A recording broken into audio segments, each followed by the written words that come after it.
আমরা যখন এটা ফাইনাল করে দেখলাম, দেখার পর আমার চোখ থেকে একদম বসে বসে পানি চলে আসছে।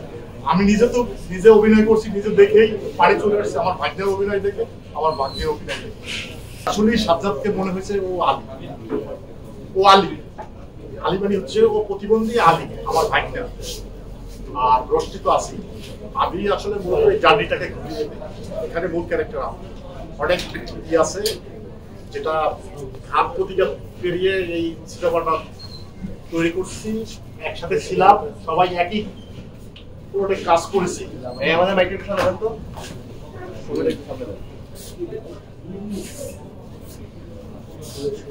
অনেক দুঃখ আছে, কষ্ট আছে, সেগুলো নাই বললাম।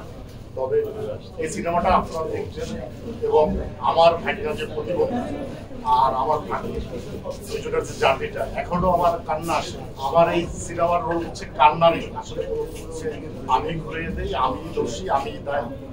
দেখবেন আমার খুবই খারাপ লাগতেছে, এখনো খারাপ লাগতেছে ওদের কথা চিন্তা করে। কারণ ওরা আমার জন্যই ঢাকায় আসছে, ওরা আমার জন্যই সাফার করছে। এই কথা চিন্তা করলে এখনো আমার কান্না পায়, খুবই কান্না পায়। কারণ হচ্ছে আসলে আলী আর রষ্টি আমার ভাগ্যবাহী। কারণ আমার ভাগ্যবাহী আছে, প্রত্যেকেরই আছে, সন্তান আছে। আপনারা দেখবেন যে কি করুণ পরিণতি হয়।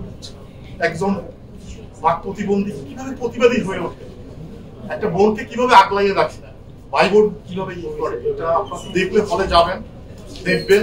এবং মানুষ তাদের যে সিনেমার মধ্যে যে মানুষ যা খুঁজে মৌলিক সেটা পাবেন। দুর্দান্ত একটা গল্প, আমি বলবো দুর্দান্ত গল্প। আপনারা আসবেন, সিনেমা দেখেন। আমি এখনো আবেগে আরেকটু, কারণ হচ্ছে এটা ভাবলেই আমার একদম কাশি হয়ে ওঠে। কি হয়ে গেল। আমরা যখন এটা ফাইনাল করে দেখলাম, দেখার পর আমার চোখ থেকে একদম বসে বসে পানি চলে আসছে। আমি নিজে অভিনয় করছি, নিজে দেখেই পানি চলে আসছে। আমার ভাগ্যের অভিনয় দেখে, আমার ভাগ্যের অভিনয় দেখে। সবাইকে ধন্যবাদ। আমি বলবো আপনারা সিনেমা হলে আসেন, আমাদের আবার সিনেমার প্রাণ ফিরে পাক, সিনেমার জয় হোক, বাংলাদেশের সিনেমাটা আরো প্রসারিত হোক। ধন্যবাদ। আর আমার সামনে আছে আমাদের দুইজন চমৎকার দুইজন ভিলেন।